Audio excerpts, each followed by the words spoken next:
AMD avec sa R9 285 vise le milieu de gamme. Selon le constructeur, elle dispose des performances capables de répondre à des besoins en 1080p ou encore en 1440p.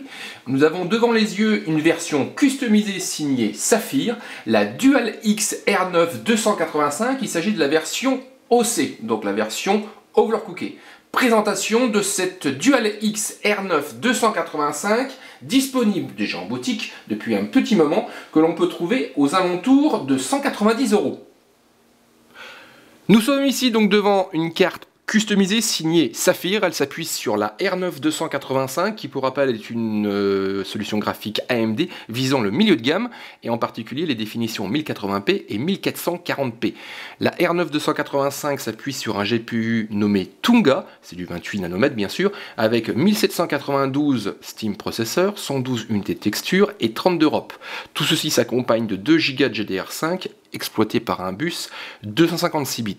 La version proposée par Saphir se nomme la DualX R9 285 OC Edition. On a le droit donc à un overclocking avec un GPU qui passe de 918 à 965 MHz et les 2 Go de GDR5, eux, sont propulsés à 6000 MHz au lieu des 5500 recommandés.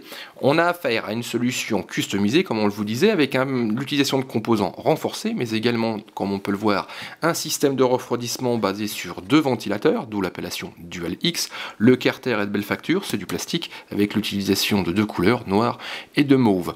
On a également l'utilisation de caoéloducs d'une section assez importante, il y en a 4, en charge de dissiper la chaleur du GPU vers un ensemble d'ailettes en aluminium assez serré. Il occupe quasiment toute la surface de la carte et tout ceci prend de la place puisqu'il faudra 26,5 cm en longueur et utiliser 2 slots d'extension de son PC.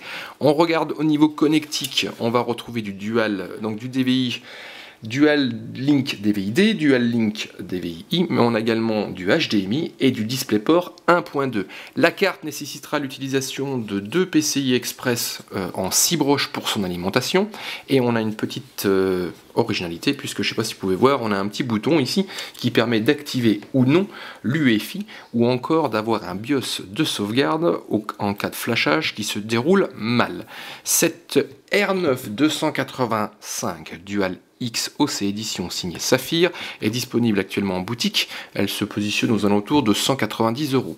On se propose de vous retrouver sur le site Jimfo pour un test non pas dédié à cette carte graphique, mais à un test d'une plateforme globale signée AMD avec l'utilisation donc cette fois-ci de cette Dual X de chez Saphir.